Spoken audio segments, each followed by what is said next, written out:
Hello students. आज का जो क्वेश्चन है वो है हमारा संविधान से आप क्या समझते हैं। पॉलिटिकल साइंस का क्वेश्चन है। भारतीय संविधान की प्रमुख विशेषताओं की व्याख्या कीजिए। ठीक है, तो चलिए संविधान को समझते हैं और भारत के संदर्भ में भारत के संविधान की जो है विशेषताओं की जो प्रमुख विशेषता है, स्पेशलिटी है इंडियन कॉन्स्टिट्यूशन की, उसको देखते हैं इसमें। संविधान का अर्थ पहले समझ लेते हैं यहाँ पे। देखिए, संविधान का अर्थ जो है ना, वो यहाँ पे किसी देश का कानून या फिर बुक ऑफ एक रूल्स होती है। ठीक है, इसका मतलब है बुक ऑफ रूल्स।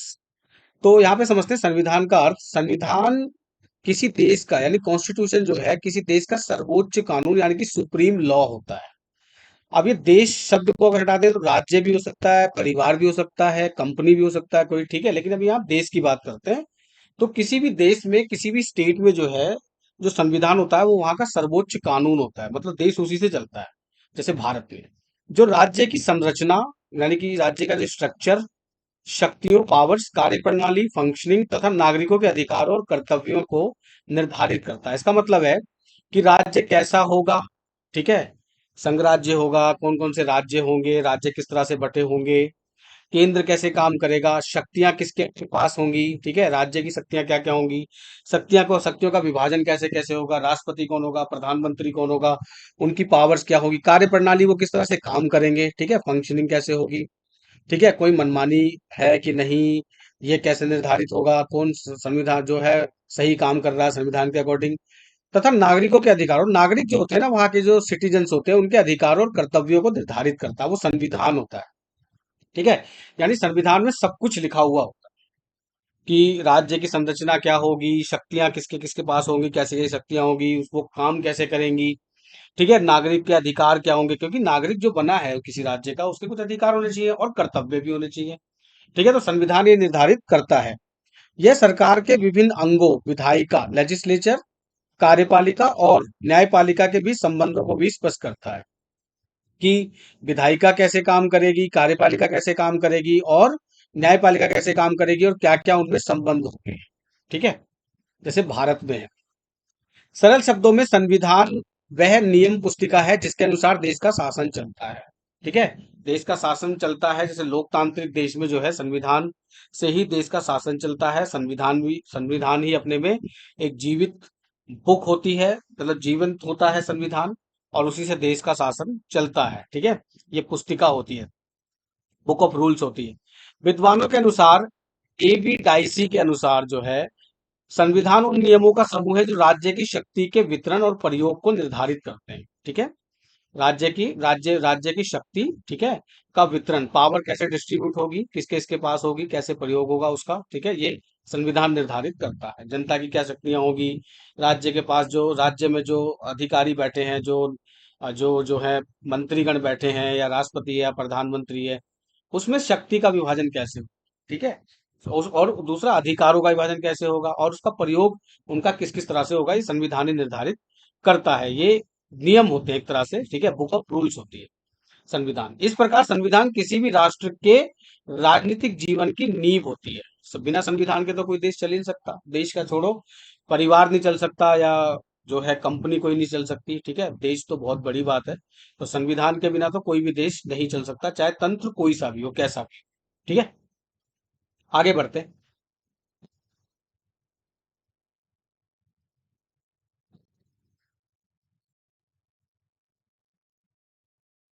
अब इसको भारतीय संविधान के संदर्भ में ले लेते हैं कि भारतीय संविधान की जो मुख्य विशेषताएं वो क्या है, यानी कि जो बुक ऑफ रूल्स भारत की है, भारत से जिसका शासन जिस बुक से चलता है उसे संविधान, इंडियन कॉन्स्टिट्यूशन ऑफ इंडिया कहते हैं, यानी भारत का संविधान बोलते हैं। उसकी विशेषताएं क्या क्या है हमारे देश की, यानी कि भारत देश की क्या क्या संविधान की विशेषताएं। भारतीय संविधान विश्व का सबसे विस्तृत और लिखित संविधान है। विस्तृत मतलब सबसे बड़ा, लेंगेस्ट, और लिखित संविधान, और लिखत में है। ठीक है, इसकी प्रमुख विशेषताएं निम्नलिखित है। देखो, सबसे बड़ा विस्तृत संविधान इसलिए भी है हमारे भारत का, ठीक है, क्योंकि यहाँ पे ना डाइवर्सिटी बहुत है। बहुत तरह के धर्म हैं, जातियां हैं, ठीक है, भाषाएं बोली जाती हैं, और बहुत जो है यहाँ पे अलग अलग जगह के लोग हैं जो अलग अलग जगहों पे रहते हैं, उनके कल्चर अलग हैं, संस्कृतियां अलग हैं, ठीक है। जैसे उत्तर भारत की संस्कृति अलग है, दक्षिण भारत की अलग है, ठीक है। अलग अलग त्योहार हैं, सही है। अलग अलग रीति रिवाजों को मानने वाले लोग हैं, तो ये बहुत जरूरी था कि भारत के संविधान को इस तरह का बनाया गया, सब धर्मों का, सब जातियों का, हर वर्ग समूह का जो है इसमें ध्यान रखा गया। तो लाजमी सी बात है कि भारत का संविधान जो है वो लेंथीएस्ट बनना ही था, ठीक है, और लिखित भी है। तो इसकी देखिए प्रमुख विशेषताएं कुछ इस तरह से हैं। पहली है लिखित और विस्तृत संविधान। जैसा कि मैंने बताया कि भारत का संविधान लिखित भी है और विस्तृत भी है, ठीक है। भारतीय संविधान पूरी तरह लिखित है, इसमें अनेक अनुच्छेद हैं, आर्टिकल्स हैं, जो अलग अलग विषयों पर आधारित हैं, ठीक है। जैसे स्वतंत्रता है, ठीक है, राज्य को परिभाषित करने वाले आर्टिकल्स हैं, स्वतंत्रता है, ठीक है, समानता है। तो जो है ना इसमें कई सारे अनुच्छेद हैं, अनुसूचियां हैं, शामिल हैं, ठीक है। तो यहाँ पे इसलिए जो है भारत का संविधान ना लिखित है और विस्तृत है। हर एक विषय को ना जो है बहुत ही अच्छी तरह से बताया गया है।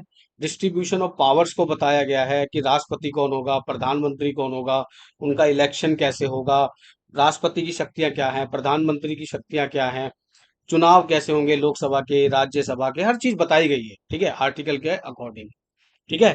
भारत में नया राज्य कैसे बनेगा, ठीक है, इमरजेंसी कैसे लगाई जाएगी, कई सारे अनुच्छेद इसमें हैं, अनुसूचियां हैं, ठीक है। अब क्या है इसमें शासन के सभी पहलुओं को विस्तार से बताया गया है, एक एक चीज को विस्तार से बताया गया है, और अच्छी तरह से जो है परिभाषित है एक एक चीज, ठीक है। इसका उद्देश्य स्पष्टता और स्थिरता बनाए रखना है, यानी कि कोई कंफ्यूजन ना हो, कोई भी कॉन्फ्लिक्ट ना हो। अगर होता भी है ऐसा कि भाई किसी संविधान, कोई किसी भी अनुच्छेद में या कोई किसी भी रूल में जो है कुछ फेरबदल करना है, बदलाव करना है, तो अमेंडमेंट यानी संशोधन का भी इसमें प्रावधान होता है भारतीय संविधान में, ठीक है। तो ये है भारत का पहला पॉइंट जो है भारत के संविधान की विशेषता का, लिखित और विस्तृत संविधान। अगले पॉइंट पे चलते हैं।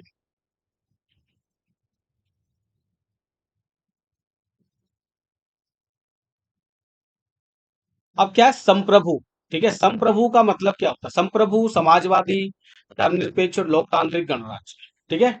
इसका मतलब यह है, चलो समझ लेते हैं संप्रभु का मतलब, यहाँ पे समझ लेते हैं पहले। संप्रभु वह राज्य होता है जो अपने फैसले स्वयं कर सकता है। देखो भारत का 26 जनवरी 1950 को भारत का अपना संविधान बन के लागू हो गया, ठीक है। इसका मतलब यह है कि भारत में किसी भी बाहरी शक्ति का, बाहरी कानून का कोई भी वर्चस्व नहीं है। हम भारत देश जो है पूरी तरह से हम लोग जो है अपने ऊपर डिपेंड करते हैं, हम अपने कानून खुद बनाते हैं, अपने फैसले खुद लेते हैं, हमारी विदेश नीति अपनी है। हम दूसरों से जो है कैसा व्यवहार करेंगे, कैसा नहीं करेंगे, ये हमारा अपना, हम अपने मालिक हैं खुद के, ठीक है। इसको कहते हैं संप्रभुता, यानी कि सोवरेनिटी या सोवरेन स्टेट बोला जाता है ऐसे राज्य को, जैसे भारत भी है, ठीक है। समाजवादी है हम लोग, समाजवादी का सभी को समान अवसर है। यहाँ पे हमारे यहाँ पे सोशलिस्ट जो है, हम लोग सोशलिस्ट हैं, ठीक है। और धर्मनिरपेक्ष हैं, हम किसी राज्य का कोई अपना धर्म नहीं है, हम सभी धर्मों को जो है समान अवसर देते हैं, हमारे संविधान में समान अवसर दिया गया है, ठीक है। लोकतांत्रिक गणराज्य है, हमारा जो मुखिया होता है, राष्ट्रपति होता है, शासन का मुखिया, वो जनता द्वारा जो है अप्रत्यक्ष रूप से चुना जाता है, ठीक है, हम गणराज्य हैं। पब्लिक जो है उसको जो है इनडायरेक्टली चुनते, मतलब पब्लिक के जो चुने हुए जो प्रतिनिधि हैं वो राष्ट्रपति के चुनाव में भाग लेते हैं, तो इनडायरेक्टली पब्लिक ही चुनती है, ठीक है, अप्रत्यक्ष रूप से। धर्मनिरपेक्ष, यहाँ पे दूसरा पॉइंट, सभी धर्मों के प्रति समान व्यवहार है हमारा। ऐसा नहीं है कि राज्य के पास जो है किसी धर्म को लेकर भेदभाव है कि ये धर्म का तो राज्य उसका साथ देगा, उस धर्म का तो राज्य उसका साथ देगा, ऐसा बिल्कुल नहीं है। राज्य के सामने सभी धर्म समान है, धर्मों के लोग समान है। लोकतांत्रिक है, जनता द्वारा चुनी की सरकार होती है हमारी, राष्ट्रपति अप्रत्यक्ष रूप से जनता के द्वारा चुना जाता है, और जो प्रधानमंत्री होते हैं वो प्रत्यक्ष रूप से जो है, और राज्यों के जो मुख्यमंत्री होते हैं वो प्रत्यक्ष रूप से जनता के द्वारा चुने जाते हैं। गणराज्य, राष्ट्रपति राज्य का प्रमुख होता है, ठीक है, राष्ट्रपति जो है राज्य का प्रमुख होता है, और जनता के द्वारा अप्रत्यक्ष रूप से चुना जाता है। दूसरा पॉइंट था। तीसरे पॉइंट की तरफ चलते हैं।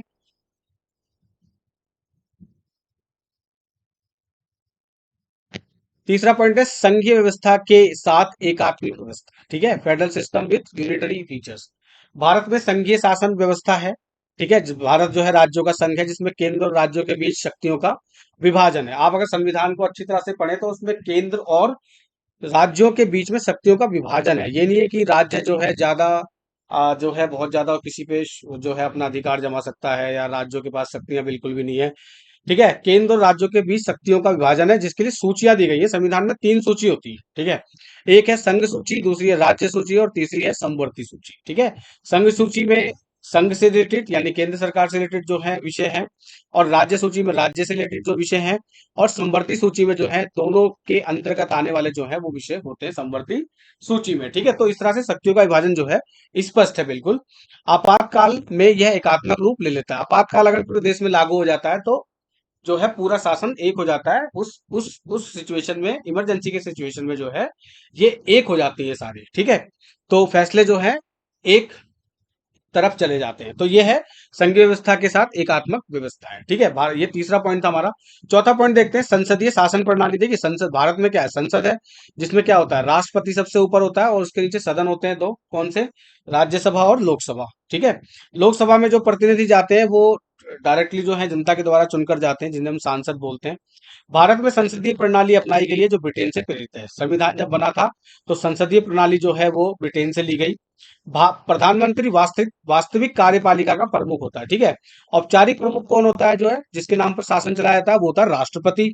और प्रधानमंत्री जो होता है वो वास्तविक कार्यपालिका का प्रमुख होता है। लेकिन सारी जो शक्तियां होती है ना, जो एग्जीक्यूटिव पावर्स होती है, वो प्रधानमंत्री के पास होती है, मंत्रिमंडल के पास होती है, ठीक है। मंत्रिपरिषद संसद के प्रति उत्तरदायी होती है, ठीक है। लोकसभा के प्रति उत्तरदायी, आपने देखा होगा कि लोकसभा में प्रश्न वगैरह पूछे जाते हैं मंत्रियों से, सरकार से, जो अपोजिशन होता है, विपक्ष होता है, ठीक है।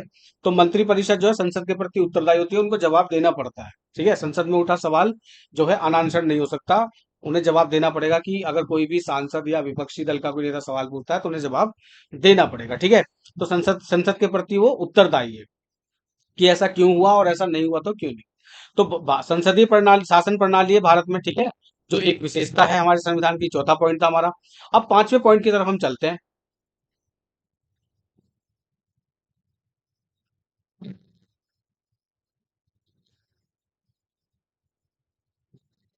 मौलिक अधिकार यानी कि फंडामेंटल राइट। देखिए फंडामेंटल राइट्स जो है ना बहुत जरूरी है। ये अगर कुछ कोई भी राज्य है ना, वहां पे राज्य में नागरिकों के पास अधिकार होते हैं, जिनमें से फंडामेंटल राइट्स जो है, अधिकार जो है, मौलिक अधिकार, वो बहुत ही इंपॉर्टेंट है।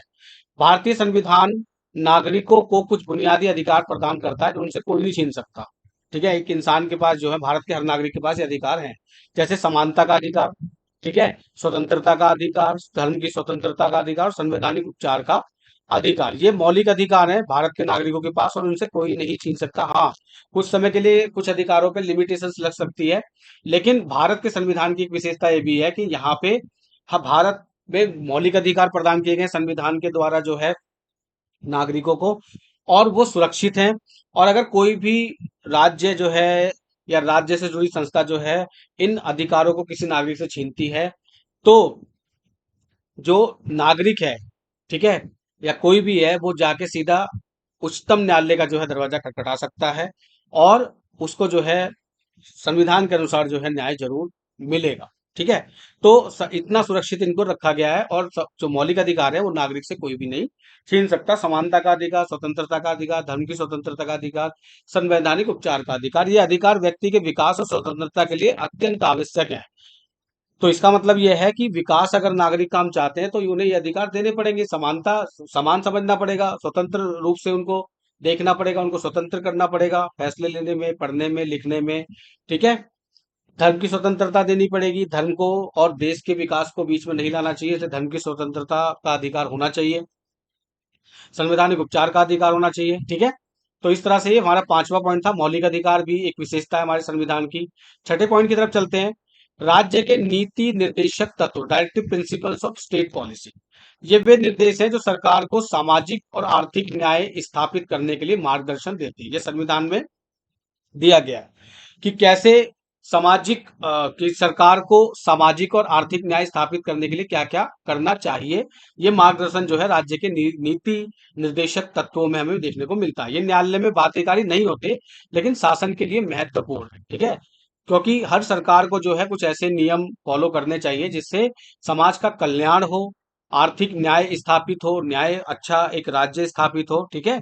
बाध्यकारी तो नहीं होते ये, लेकिन हर राज्य को हम और जो हमारा देश है उसको, भारत को, ये जो सरकार है, शासन है, उनको ये जरूर अपनाने चाहिए ताकि हमारा देश आगे बढ़ सके, विकास हो सके और एक अच्छे समाज का जो है निर्माण हो सके। ये था हमारा छठा पॉइंट जो हमारे संविधान की विशेषता को बताता है। अब हम सातवें पॉइंट की तरफ चलते हैं।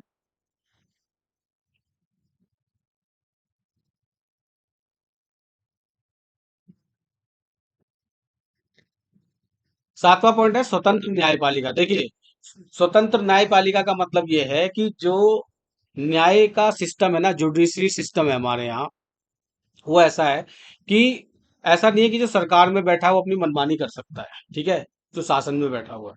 कि अब क्या है कि किसी नागरिक को जो है सरकार से या किसी से भी जो है, जो शासन में अधिकारी हैं या मंत्री बैठे हैं या प्रधा, कोई भी बैठा हुआ है, सरकार बैठी हुई है, ठीक है, उससे कोई प्रॉब्लम है, ठीक है, या कोई सरकार या शासन कोई गलत काम करते हैं जो संविधान के खिलाफ है, तो क्या होता है, भारत में स्वतंत्र न्यायपालिका है, यानी कि सरकार का कोई भी हस्तक्षेप न्यायपालिका के फैसलों में नहीं होता है, संविधान के अनुसार, ठीक है। तो भारत में न्यायपालिका स्वतंत्र है, जो संविधान की रक्षा करती है।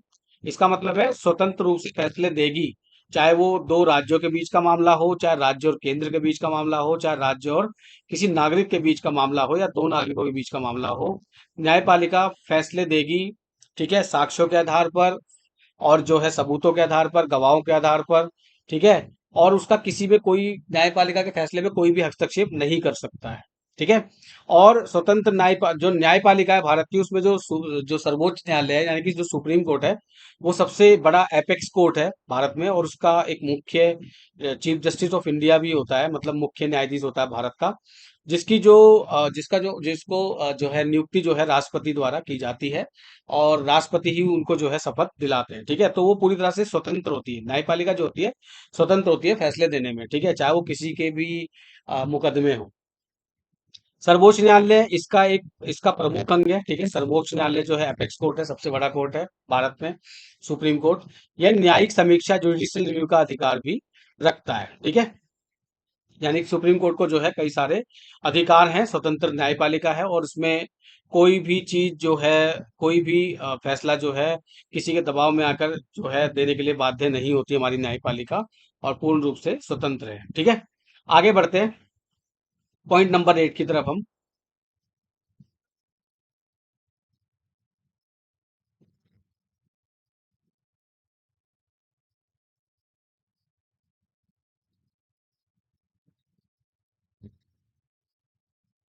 पॉइंट नंबर 8 है एकल नागरिकता। एकल नागरिकता मतलब भारत में सभी नागरिकों के लिए एक ही नागरिकता है, यानी कि ऐसा नहीं है कि अमेरिका की तरह थोड़ी थोड़ी नागरिकता है, ठीक है। भारत में चाहे कोई उत्तर प्रदेश का है, चाहे वो महाराष्ट्र का है, चाहे कर्नाटक का है, कहीं भी रहने वाला आदमी होगा वो भारतीय नागरिक ही कहलाएगा। ऐसा नहीं है कि राज्य की नागरिकता अलग है और देश की नागरिकता अलग है। भारत के नागरिक की जो है एक ही नागरिकता होती है, जिसे हम एकल नागरिकता कहते हैं। ये भी संविधान की एक विशेषता है, याद रखिएगा, ठीक है। हमारे यहाँ एक ही नागरिकता है, दोहरी नागरिकता का कोई भी हमारे यहाँ नहीं है हिसाब किताब भारतीय संविधान में। पॉइंट नंबर 9 की तरफ चलते हैं, संविधान की कठोरता और लचीलापन, रिजिड एंड फ्लेक्सिबल कॉन्स्टिट्यूशन, ठीक है। भारतीय संविधान ना तो पूरी तरह कठोर है और ना ही पूरी तरह लचीला है, ठीक है। इसे कोई ऐसा नहीं कह सकता कि भाई बहुत ज्यादा कठोर है, ऐसा नहीं है। फॉर एग्जाम्पल कि भारत में क्या होता है कि न्याय की प्रक्रिया बहुत लंबी मानी जाती है, तो उसका कारण यह है कि जब भी कोई मुकदमा आता है, बहुत सारे मुकदमे छोटे सेशन कोर्ट में जाते हैं, जिला न्यायालय में जाते हैं, फिर हाई कोर्ट में जाते हैं महीनों तक, फिर सुप्रीम कोर्ट में जाते हैं। मतलब बहुत लचीला है, ठीक है, जो कानून है भारत का और संविधान। और क्या है कि कुछ प्रावधानों में संशोधन आसान है, ठीक है। जहाँ पे क्या है कि संविधान में जो है संशोधन भी आसान है। और भारत में जो न्यायपालिका की अगर हम बात करें, तो इसका मतलब ये है कि न्यायपालिका स्वतंत्र है और हर किसी को जो है न्याय पाने का अधिकार है, बहुत ज्यादा कठोर नहीं है न्याय का सिस्टम कि भाई ठीक है, किसी को जल्दी जल्दी जो है ट्रायल हुआ या कुछ भी हुआ उसको फांसी पे टांग दिया, ऐसा नहीं है भारत में। भारत के संविधान में, कानून व्यवस्था में जो है बहुत ज्यादा अ, इतना कठोरपन नहीं है, और कहीं कहीं कठोरता भी है, और जो है, लेकिन बहुत बहुत ज्यादा फ्लेक्सिबिलिटी भी है इसमें, ठीक है। कुछ प्रावधानों में देखो संशोधन क्या होता है, अमेंडमेंट होता है, ठीक है। संविधान में बहुत सारे अमेंडमेंट भी होते हैं, संशोधन आए आए वर्षों में, आए दिनों में संविधान में क्या होता है, संशोधन होते रहते हैं। संशोधन मतलब बदलाव, कि भाई ये कानून इस तरह से होना चाहिए, अब इसकी जरूरत नहीं है, ये बदलना चाहिए। तो उसे कहते हैं अमेंडमेंट। कानून में अब तक बहुत सारे अमेंडमेंट हो चुके हैं हमारे संविधान में आजादी के बाद से। जब से मतलब आजादी के बाद मतलब जब से लागू हुआ है 1950 के बाद से, जब से लागू हुआ है 26 जनवरी 1950 के बाद से, तब से इसमें बहुत सारे संशोधन हो चुके हैं। कुछ के लिए विशेष प्रक्रिया की आवश्यकता होती है, ठीक है। मतलब संविधान में संशोधन आसान है, लेकिन कुछ के लिए कुछ कानून ऐसे हैं जो बहुत बड़ी प्रक्रिया से गुजरते हैं, उस प्रक्रिया के बिना जो है वो नहीं हो सकता, ठीक है। संसद से पास करवाना पड़ता है, मान लीजिए फिर राष्ट्रपति के पास जाएगा साइन होने के लिए, दोनों सदनों में पास होगा, फिर राष्ट्रपति के पास जाएगा, पहले तो बहस चलेगी संसद में कुछ कानूनों के लिए, नहीं भी ऐसा नहीं है, ऐसा नहीं है। फिर दोनों सदनों में क्या है, बहस चलेगी, उसमें दिन भी लग सकते हैं, हफ्तों भी लग सकते हैं। फिर क्या होगा, फिर दोनों सदनों ने मान लो पास कर दिया, फिर राष्ट्रपति के पास गया, राष्ट्रपति ने कहा नहीं भाई, अब राष्ट्रपति के पास भी पावर है, राष्ट्रपति भी चाहे तो उसको दोबारा भेज सकता है। भारत का राष्ट्रपति, उसके पास पावर है, या अपने पास सुरक्षित रख सकता है अपने पॉकेट में, ठीक है। पॉकेट पावर भी होती है कि ना तो साइन करेगा ना कुछ करेगा, क्योंकि संविधान में ऐसा नहीं है कि भाई वो बाध्य है कि इतने लिमिट में ही करना है, अपने पास रख लेगा। तो फिर या हो सकता है वापस भेज दे कि भाई दोबारा से विचार करो जो आपने करा है। तो इसके लिए कुछ विशेष प्रक्रियाओं की जरूरत आवश्यकता भी होती है। तो संविधान में जो है संशोधन जो है पॉसिबल है, लेकिन कुछ केसेस में जो है बहुत ज्यादा प्रक्रियाओं से गुजरना पड़ता है। तो ना ज्यादा कठोर है और ना ज्यादा लचीला है, और कह सकते हो कठोरता भी है और लचीला भी है, ठीक है। लचीलापन भी है हमारे संविधान में, राइट। तो ये था 9वां पॉइंट। अब हम बात करते हैं 10वें पॉइंट की, ठीक है।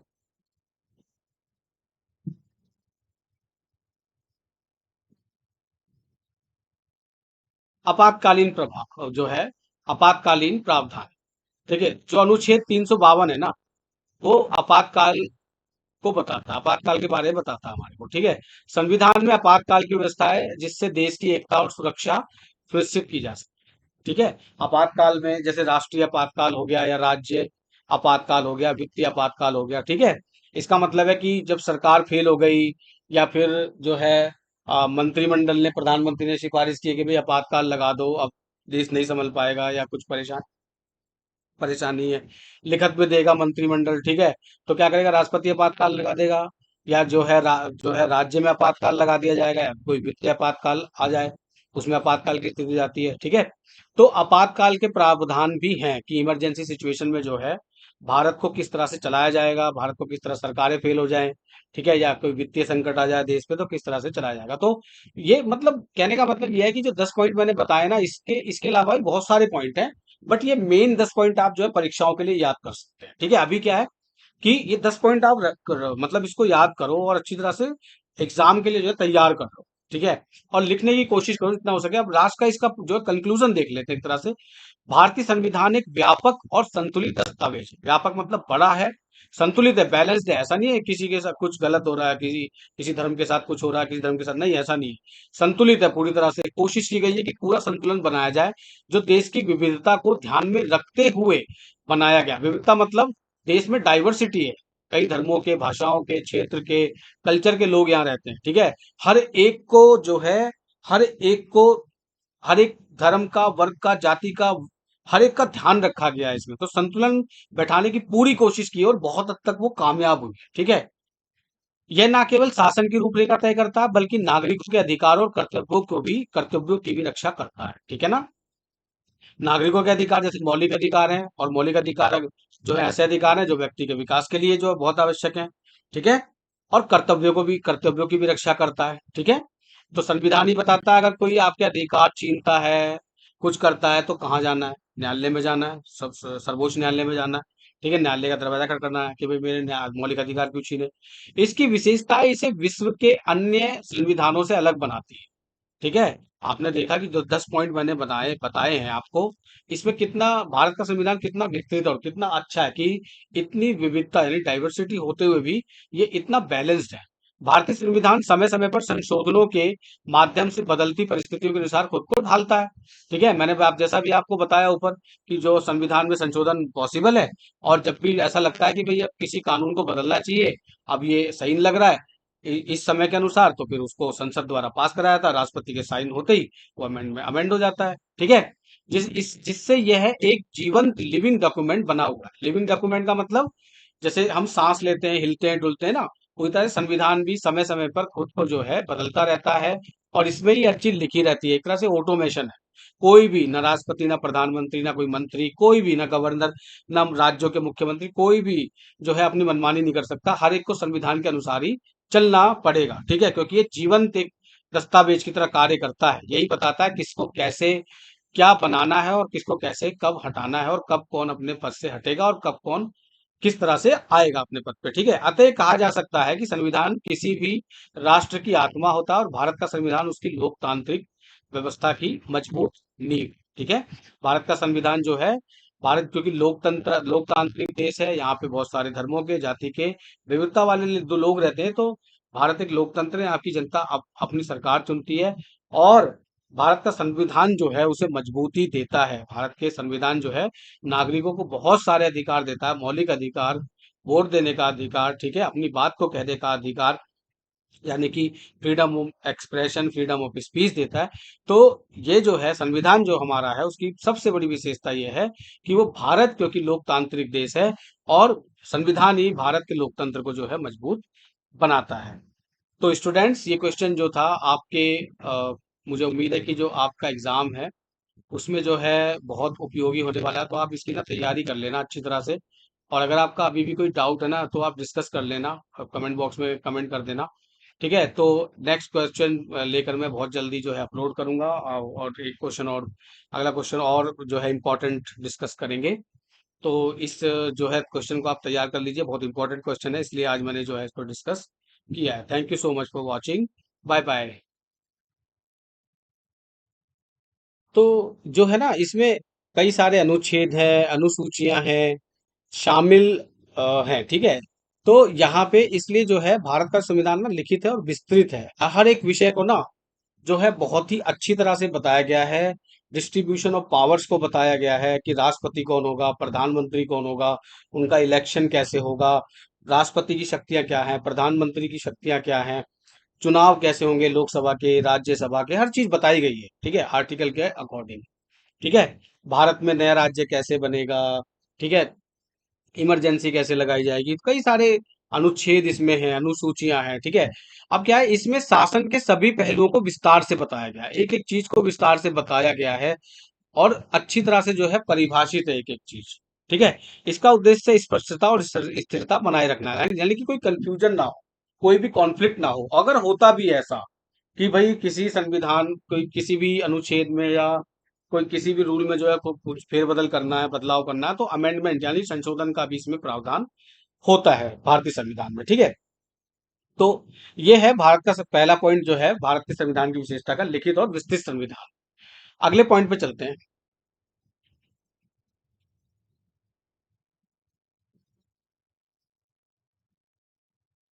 अब क्या है संप्रभु, ठीक है। संप्रभु का मतलब क्या होता है? संप्रभु समाजवादी, धर्मनिरपेक्ष और लोकतांत्रिक गणराज्य, ठीक है। इसका मतलब यह है, चलो समझ लेते हैं संप्रभु का मतलब, यहाँ पे समझ लेते हैं पहले। संप्रभु वह राज्य होता है जो अपने फैसले स्वयं कर सकता है। देखो भारत का 26 जनवरी 1950 को भारत का अपना संविधान बन के लागू हो गया, ठीक है। इसका मतलब यह है कि भारत में किसी भी बाहरी शक्ति का, बाहरी कानून का कोई भी वर्चस्व नहीं है। हम भारत देश जो है पूरी तरह से हम लोग जो है अपने ऊपर डिपेंड करते हैं, हम अपने कानून खुद बनाते हैं, अपने फैसले खुद लेते हैं, हमारी विदेश नीति अपनी है। हम दूसरों से जो है कैसा व्यवहार करेंगे कैसा नहीं करेंगे ये हमारा अपना, हम अपने मालिक हैं खुद के, ठीक है। इसको कहते हैं संप्रभुता, यानी कि सोवरेनिटी या सोवरेन स्टेट बोला जाता है ऐसे राज्य को, जैसे भारत भी है, ठीक है। समाजवादी है हम लोग, समाजवादी का सभी को समान अवसर है, यहाँ पे हमारे यहाँ पे सोशलिस्ट जो है, हम लोग सोशलिस्ट हैं, ठीक है। और धर्मनिरपेक्ष हैं, हम किसी राज्य का कोई अपना धर्म नहीं है, हम सभी धर्मों को जो है समान अवसर देते हैं, हमारे संविधान में समान अवसर दिया गया है, ठीक है। लोकतांत्रिक गणराज्य है, हमारा जो मुखिया होता है, राष्ट्रपति होता है, शासन का मुखिया, वो जनता द्वारा जो है अप्रत्यक्ष रूप से चुना जाता है, ठीक है, हम गणराज्य हैं। पब्लिक जो है उसको जो है इनडायरेक्टली चुनता है, मतलब पब्लिक के जो चुने हुए जो प्रतिनिधि हैं वो राष्ट्रपति के चुनाव में भाग लेते हैं, तो इनडायरेक्टली पब्लिक ही चुनती है, ठीक है, अप्रत्यक्ष रूप से। धर्मनिरपेक्ष, यहाँ पे दूसरा पॉइंट, सभी धर्मों के प्रति समान व्यवहार है हमारा। ऐसा नहीं है कि राज्य के पास जो है किसी धर्म को लेकर भेदभाव है कि ये धर्म का तो राज्य उसका साथ देगा, उस धर्म का तो राज्य उसका साथ देगा, ऐसा बिल्कुल नहीं है। राज्य के सामने सभी धर्म समान है, धर्मों के लोग समान हैं। लोकतांत्रिक है, जनता द्वारा चुनी गई सरकार होती है हमारी। राष्ट्रपति अप्रत्यक्ष रूप से जनता के द्वारा चुना जाता है, और जो प्रधानमंत्री होते हैं वो प्रत्यक्ष रूप से जो है, और राज्यों के जो मुख्यमंत्री होते हैं वो प्रत्यक्ष रूप से जनता के द्वारा चुने जाते हैं। गणराज्य, राष्ट्रपति राज्य का प्रमुख होता है, ठीक है, राष्ट्रपति जो है राज्य का प्रमुख होता है, और जनता के द्वारा अप्रत्यक्ष रूप से चुना जाता है। दूसरा पॉइंट था। तीसरे पॉइंट की तरफ चलते हैं।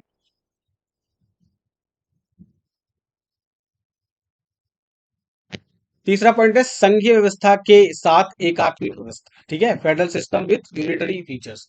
भारत में संघीय शासन व्यवस्था है, ठीक है, भारत जो है राज्यों का संघ है, जिसमें केंद्र और राज्यों के बीच शक्तियों का विभाजन है। आप अगर संविधान को अच्छी तरह से पढ़े तो उसमें केंद्र और राज्यों के बीच में शक्तियों का विभाजन है। ये नहीं है कि राज्य जो है ज्यादा जो है बहुत ज्यादा किसी पे जो है अपना अधिकार जमा सकता है, या राज्यों के पास शक्तियां बिल्कुल भी नहीं है, ठीक है। केंद्र और राज्यों के बीच शक्तियों का विभाजन है, जिसके लिए सूचियां दी गई है। संविधान में तीन सूची होती है, ठीक है। एक है संघ सूची, दूसरी है राज्य सूची, और तीसरी है समवर्ती सूची, ठीक है।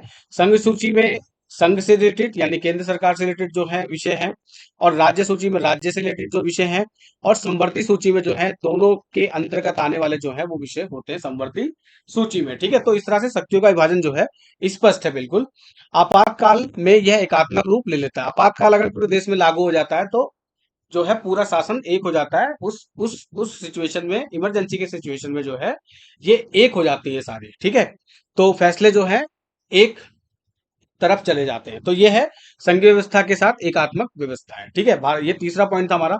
चौथा पॉइंट देखते हैं, संसदीय शासन प्रणाली। देखिए संसद, भारत में क्या है, संसद है, जिसमें क्या होता है, राष्ट्रपति सबसे ऊपर होता है, और उसके नीचे सदन होते हैं दो, कौन से, राज्यसभा और लोकसभा, ठीक है।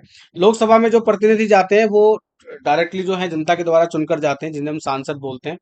भारत में संसदीय प्रणाली अपनाई गई है, जो ब्रिटेन से प्रेरित है। संविधान जब बना था तो संसदीय प्रणाली जो है वो ब्रिटेन से ली गई।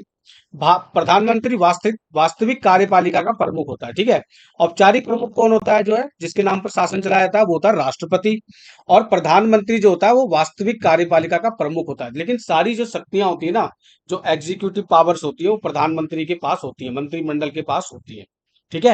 मंत्रिपरिषद संसद के प्रति उत्तरदायी होती है, ठीक है, लोकसभा के प्रति उत्तरदायी। आपने देखा होगा कि लोकसभा में प्रश्न वगैरह पूछे जाते हैं मंत्रियों से, सरकार से, जो अपोजिशन होता है, विपक्ष होता है, ठीक है।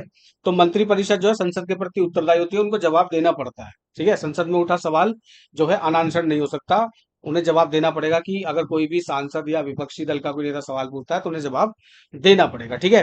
तो संसद संसद के प्रति वो उत्तरदायी है कि ऐसा क्यों हुआ, और ऐसा नहीं हुआ तो क्यों नहीं। तो संसदीय प्रणाली, शासन प्रणाली है भारत में, ठीक है, जो एक विशेषता है हमारे संविधान की। चौथा पॉइंट था हमारा। अब पांचवें पॉइंट की तरफ हम चलते हैं।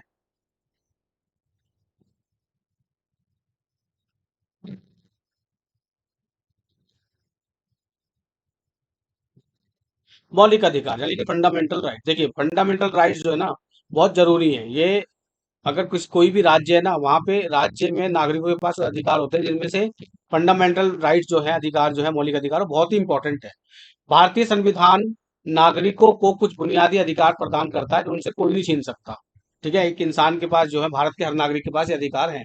जैसे समानता का अधिकार, ठीक है, स्वतंत्रता का अधिकार, धर्म की स्वतंत्रता का अधिकार, संवैधानिक उपचार का अधिकार। ये मौलिक अधिकार है भारत के नागरिकों के पास, और उनसे कोई नहीं छीन सकता। हाँ, कुछ समय के लिए कुछ अधिकारों पे लिमिटेशंस लग सकती है, लेकिन भारत के संविधान की एक विशेषता ये भी है कि यहाँ पे भारत में मौलिक अधिकार प्रदान किए गए संविधान के द्वारा जो है नागरिकों को, और वो सुरक्षित हैं। और अगर कोई भी राज्य जो है, या राज्य से जुड़ी संस्था जो है, इन अधिकारों को किसी नागरिक से छीनती है, तो जो नागरिक है, ठीक है, या कोई भी है, वो जाके सीधा उच्चतम न्यायालय का जो है दरवाजा खटखटा सकता है, और उसको जो है संविधान के अनुसार जो है न्याय जरूर मिलेगा, ठीक है। तो इतना सुरक्षित इनको रखा गया है, और जो मौलिक अधिकार है वो नागरिक से कोई भी नहीं छीन सकता। समानता का अधिकार, स्वतंत्रता का अधिकार, धर्म की स्वतंत्रता का अधिकार, संवैधानिक उपचार का अधिकार, ये अधिकार व्यक्ति के विकास और स्वतंत्रता के लिए अत्यंत आवश्यक है। तो इसका मतलब यह है कि विकास अगर नागरिक काम चाहते हैं तो उन्हें ये अधिकार देने पड़ेंगे। समानता, समान समझना पड़ेगा, स्वतंत्र रूप से उनको देखना पड़ेगा, उनको स्वतंत्र करना पड़ेगा फैसले लेने में, पढ़ने में, लिखने में, ठीक है। धर्म की स्वतंत्रता देनी पड़ेगी, धर्म को और देश के विकास को बीच में नहीं लाना चाहिए, इसे धर्म की स्वतंत्रता का अधिकार होना चाहिए। संवैधानिक उपचार का अधिकार होना चाहिए, ठीक है। तो इस तरह से ये हमारा पांचवा पॉइंट था। मौलिक अधिकार भी एक विशेषता है हमारे संविधान की। छठे पॉइंट की तरफ चलते हैं। राज्य के नीति निर्देशक तत्व, directive principles of state policy. ये वे निर्देश हैं जो सरकार को सामाजिक और आर्थिक न्याय स्थापित करने के लिए मार्गदर्शन देती है। ये संविधान में दिया गया है कि कैसे सामाजिक कि सरकार को सामाजिक और आर्थिक न्याय स्थापित करने के लिए क्या क्या करना चाहिए। ये मार्गदर्शन जो है राज्य के नीति निर्देशक तत्वों में हमें देखने को मिलता है। ये न्यायालय में बाध्यकारी नहीं होते, लेकिन शासन के लिए महत्वपूर्ण है। ठीक है, क्योंकि हर सरकार को जो है कुछ ऐसे नियम फॉलो करने चाहिए जिससे समाज का कल्याण हो, आर्थिक न्याय स्थापित हो, न्याय अच्छा एक राज्य स्थापित हो। ठीक है, बाध्यकारी तो नहीं होते ये, लेकिन हर राज्य को हम और जो हमारा देश है उसको, भारत को, ये जो सरकार है, शासन है, उनको ये जरूर अपनाने चाहिए ताकि हमारा देश आगे बढ़ सके, विकास हो सके और एक अच्छे समाज का जो है निर्माण हो सके। ये था हमारा छठा पॉइंट जो हमारे संविधान की विशेषता को बताता है। अब हम सातवें पॉइंट की तरफ चलते हैं।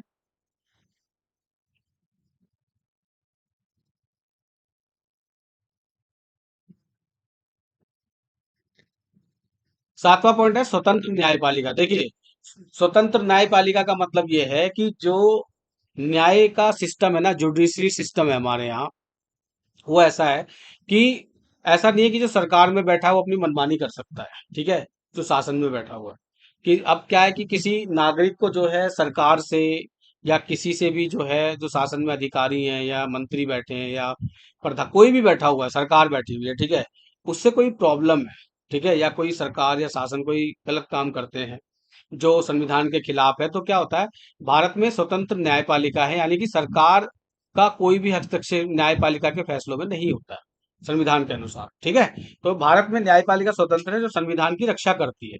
इसका मतलब है स्वतंत्र रूप से फैसले देगी, चाहे वो दो राज्यों के बीच का मामला हो, चाहे राज्य और केंद्र के बीच का मामला हो, चाहे राज्य और किसी नागरिक के बीच का मामला हो, या दो नागरिकों के बीच का मामला हो, न्यायपालिका फैसले देगी।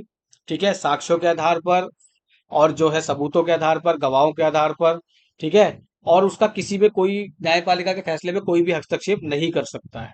ठीक है, और स्वतंत्र जो न्यायपालिका है भारत की, उसमें जो सर्वोच्च न्यायालय है, यानी कि जो सुप्रीम कोर्ट है, वो सबसे बड़ा एपेक्स कोर्ट है भारत में, और उसका एक मुख्य चीफ जस्टिस ऑफ इंडिया भी होता है, मतलब मुख्य न्यायाधीश होता है भारत का, जिसकी जो जिसका जो जिसको जो है नियुक्ति जो है राष्ट्रपति द्वारा की जाती है, और राष्ट्रपति ही उनको जो है शपथ दिलाते हैं। ठीक है, तो वो पूरी तरह से स्वतंत्र होती है, न्यायपालिका जो होती है स्वतंत्र होती है फैसले देने में। ठीक है, चाहे वो किसी के भी मुकदमे हो। सर्वोच्च न्यायालय इसका प्रमुख अंग है। ठीक है, सर्वोच्च न्यायालय जो है एपेक्स कोर्ट है, सबसे बड़ा कोर्ट है भारत में, सुप्रीम कोर्ट। यह न्यायिक समीक्षा, जुडिशियल रिव्यू का अधिकार भी रखता है। ठीक है, यानी कि सुप्रीम कोर्ट को जो है कई सारे अधिकार हैं, स्वतंत्र न्यायपालिका है, और उसमें कोई भी चीज जो है, कोई भी फैसला जो है किसी के दबाव में आकर जो है देने के लिए बाध्य नहीं होती हमारी न्यायपालिका, और पूर्ण रूप से स्वतंत्र है। ठीक है, आगे बढ़ते हैं पॉइंट नंबर 8 की तरफ हम।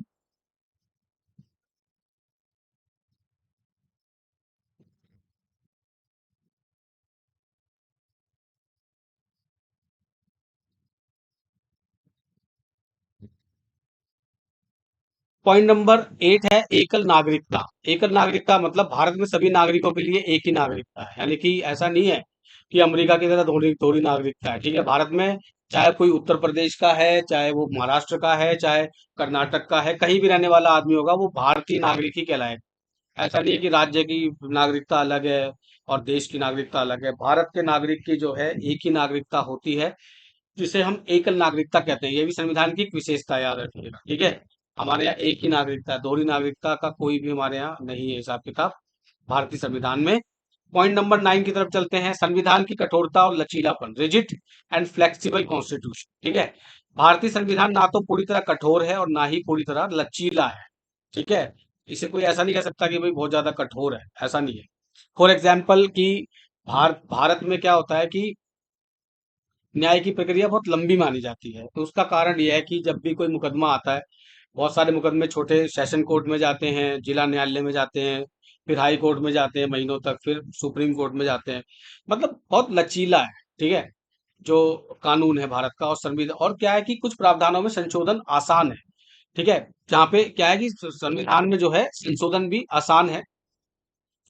और भारत में जो न्यायपालिका की अगर हम बात करें तो इसका मतलब ये है कि न्यायपालिका स्वतंत्र है और हर किसी को जो है न्याय पाने का अधिकार है, बहुत ज्यादा कठोर नहीं है न्याय का सिस्टम कि भाई ठीक है किसी को जल्दी जल्दी जो है ट्रायल हुआ या कुछ भी हुआ उसको फांसी पे टांग दिया, ऐसा नहीं है। भारत के संविधान में कानून व्यवस्था में जो है बहुत ज्यादा अ, इतना कठोरपन नहीं है और कहीं कहीं कठोरता भी है और जो है लेकिन बहुत बहुत ज्यादा फ्लेक्सिबिलिटी भी है इसमें, ठीक है। कुछ प्रावधानों में देखो संशोधन क्या होता है, अमेंडमेंट होता है, ठीक है। संविधान में बहुत सारे अमेंडमेंट भी होते हैं, संशोधन आए आए वर्षों में आए दिनों में संविधान में क्या होता है, संशोधन होते रहते हैं। संशोधन मतलब बदलाव, कि भाई ये कानून इस तरह से होना चाहिए, अब इसकी जरूरत नहीं है, ये बदलना चाहिए, तो उसे कहते हैं अमेंडमेंट। कानून में अब तक बहुत सारे अमेंडमेंट हो चुके हैं हमारे संविधान में आजादी के बाद से, जब से मतलब आजादी के बाद मतलब जब से लागू हुआ है 1950 के बाद से, जब से लागू हुआ है 26 जनवरी 1950 के बाद से, तब से इसमें बहुत सारे संशोधन हो चुके हैं। कुछ के लिए विशेष प्रक्रिया की आवश्यकता होती है, ठीक है। मतलब संविधान में संशोधन आसान है, लेकिन कुछ के लिए कुछ कानून ऐसे हैं जो बहुत बड़ी प्रक्रिया से गुजरते हैं, उस प्रक्रिया के बिना जो है वो नहीं हो सकता, ठीक है। संसद से पास करवाना पड़ता है, मान लीजिए फिर राष्ट्रपति के पास जाएगा साइन होने के लिए, दोनों सदनों में पास होगा, फिर राष्ट्रपति के पास जाएगा, पहले तो बहस चलेगी संसद में कुछ कानूनों के लिए, नहीं भाई ऐसा नहीं है ऐसा नहीं है, फिर दोनों सदनों में क्या है बहस चलेगी, उसमें दिन भी लग सकते हैं, हफ्तों भी लग सकते हैं, फिर क्या होगा, फिर दोनों सदनों ने मान लो पास कर दिया, फिर राष्ट्रपति के पास गया, राष्ट्रपति ने कहा नहीं भाई, अब राष्ट्रपति के पास भी पावर है, राष्ट्रपति भी चाहे तो उसको दोबारा भेज सकता है, भारत का राष्ट्रपति, उसके पास पावर है या अपने पास सुरक्षित रख सकता है अपने पॉकेट में, ठीक है। पॉकेट पावर भी होती है कि ना तो साइन करेगा ना कुछ करेगा, क्योंकि संविधान में ऐसा नहीं है कि भाई वो बाध्य है कि इतने लिमिट में ही करना है, अपने पास रख लेगा। तो फिर या हो सकता है वापस भेज दे कि भाई दोबारा से विचार करो जो आपने करा है, तो इसके लिए कुछ विशेष प्रक्रियाओं की जरूरत आवश्यकता भी होती है। तो संविधान में जो है संशोधन जो है पॉसिबल है, लेकिन कुछ केसेस में जो है बहुत ज्यादा प्रक्रियाओं से गुजरना पड़ता है, तो ना ज्यादा कठोर है और ना ज्यादा लचीला है, और कह सकते हो कठोरता भी और लचीला भी है, ठीक है। लचीलापन भी है हमारे संविधान में, राइट। तो ये था 9वां पॉइंट। अब हम बात करते हैं 10वें पॉइंट की, ठीक है।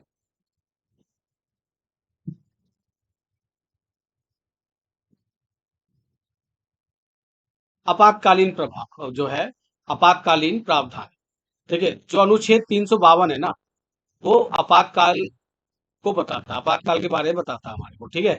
संविधान में आपातकाल की व्यवस्था है जिससे देश की एकता और सुरक्षा सुनिश्चित की जा सकती है, ठीक है। आपातकाल में जैसे राष्ट्रीय आपातकाल हो गया या राज्य आपातकाल हो गया, वित्तीय आपातकाल हो गया, ठीक है।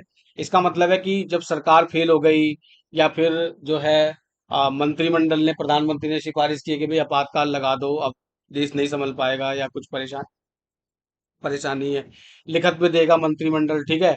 तो क्या करेगा, राष्ट्रपति आपातकाल लगा देगा, या जो है राज्य में आपातकाल लगा दिया जाएगा, या कोई वित्तीय आपातकाल आ जाए उसमें आपातकाल की स्थिति जाती है, ठीक है। तो आपातकाल के प्रावधान भी हैं कि इमरजेंसी सिचुएशन में जो है भारत को किस तरह से चलाया जाएगा, भारत को किस तरह सरकारें फेल हो जाएं, ठीक है, या कोई वित्तीय संकट आ जाए देश पे तो किस तरह से चलाया जाएगा। तो ये मतलब कहने का मतलब ये है कि जो 10 पॉइंट मैंने बताए ना, इसके इसके अलावा भी बहुत सारे पॉइंट हैं, बट ये मेन 10 पॉइंट आप जो है परीक्षाओं के लिए याद कर सकते हैं, ठीक है। अभी क्या है कि ये 10 पॉइंट आप मतलब इसको याद करो और अच्छी तरह से एग्जाम के लिए जो है तैयार कर लो, ठीक है। और लिखने की कोशिश करो जितना हो सके। अब लास्ट का इसका जो है कंक्लूजन देख लेते हैं एक तरह से। भारतीय संविधान एक व्यापक और संतुलित दस्तावेज है। व्यापक मतलब बड़ा है, संतुलित है, बैलेंस्ड है, ऐसा नहीं है किसी के साथ कुछ गलत हो रहा है, किसी किसी धर्म के साथ कुछ हो रहा है, किसी धर्म के साथ नहीं, ऐसा नहीं है। संतुलित है, पूरी तरह से कोशिश की गई है कि पूरा संतुलन बनाया जाए, जो देश की विविधता को ध्यान में रखते हुए बनाया गया। विविधता मतलब देश में डाइवर्सिटी है, कई धर्मों के, भाषाओं के, क्षेत्र के, कल्चर के लोग यहाँ रहते हैं, ठीक है। हर एक को जो है, हर एक को, हर एक धर्म का, वर्ग का, जाति का, हर एक का ध्यान रखा गया है इसमें। तो संतुलन बैठाने की पूरी कोशिश की और बहुत हद तक वो कामयाब हुई है, ठीक है। यह ना केवल शासन की रूपरेखा तय करता है बल्कि नागरिकों के अधिकारों और कर्तव्यों की भी रक्षा करता है, ठीक है ना। नागरिकों के अधिकार जैसे मौलिक अधिकार हैं, और मौलिक अधिकार जो है ऐसे अधिकार हैं जो व्यक्ति के विकास के लिए जो है बहुत आवश्यक हैं, ठीक है। और कर्तव्यों की भी रक्षा करता है, ठीक है। तो संविधान ही बताता है अगर कोई आपके अधिकार छीनता है, कुछ करता है, तो कहाँ जाना है, न्यायालय में जाना है, सर्वोच्च न्यायालय में जाना है, ठीक है, न्यायालय का दरवाजा खटखटाना कि भाई मेरे मौलिक अधिकार क्यों छीने। इसकी विशेषता इसे विश्व के अन्य संविधानों से अलग बनाती है। ठीक है, आपने देखा कि जो 10 पॉइंट मैंने बनाए बताए हैं आपको, इसमें कितना भारत का संविधान कितना विस्तृत और कितना अच्छा है कि इतनी विविधता यानी डाइवर्सिटी होते हुए भी ये इतना बैलेंस्ड है। भारतीय संविधान समय समय पर संशोधनों के माध्यम से बदलती परिस्थितियों के अनुसार खुद को ढालता है। ठीक है, मैंने आप जैसा भी आपको बताया ऊपर कि जो संविधान में संशोधन पॉसिबल है, और जब भी ऐसा लगता है कि भाई अब किसी कानून को बदलना चाहिए, अब ये सही नहीं लग रहा है इस समय के अनुसार, तो फिर उसको संसद द्वारा पास कराया था, राष्ट्रपति के साइन होते ही वो अमेंड में अमेंड हो जाता है। ठीक है, जिससे यह है एक जीवंत लिविंग डॉक्यूमेंट बना हुआ है। लिविंग डॉक्यूमेंट का मतलब जैसे हम सांस लेते हैं, हिलते हैं, डुलते हैं ना, उसी तरह संविधान भी समय समय पर खुद को जो है बदलता रहता है, और इसमें ही हर चीज लिखी रहती है। एक तरह से ऑटोमेशन है। कोई भी, ना राष्ट्रपति, ना प्रधानमंत्री, ना कोई मंत्री, कोई भी, ना गवर्नर, ना राज्यों के मुख्यमंत्री, कोई भी जो है अपनी मनमानी नहीं कर सकता। हर एक को संविधान के अनुसार ही चलना पड़ेगा। ठीक है, क्योंकि ये जीवंत एक दस्तावेज की तरह कार्य करता है। यही बताता है किसको कैसे क्या बनाना है, और किसको कैसे कब हटाना है, और कब कौन अपने पद से हटेगा, और कब कौन किस तरह से आएगा अपने पद पे। ठीक है, अतः कहा जा सकता है कि संविधान किसी भी राष्ट्र की आत्मा होता है, और भारत का संविधान उसकी लोकतांत्रिक व्यवस्था की मजबूत नींव। ठीक है, भारत का संविधान जो है, भारत क्योंकि लोकतांत्रिक देश है, यहाँ पे बहुत सारे धर्मों के, जाति के, विविधता वाले दो लोग रहते हैं, तो भारत एक लोकतंत्र है। आपकी जनता अपनी सरकार चुनती है, और भारत का संविधान जो है उसे मजबूती देता है। भारत के संविधान जो है नागरिकों को बहुत सारे अधिकार देता है, मौलिक अधिकार, वोट देने का अधिकार, ठीक है, अपनी बात को कहने का अधिकार, यानी कि freedom of expression, freedom of speech देता है।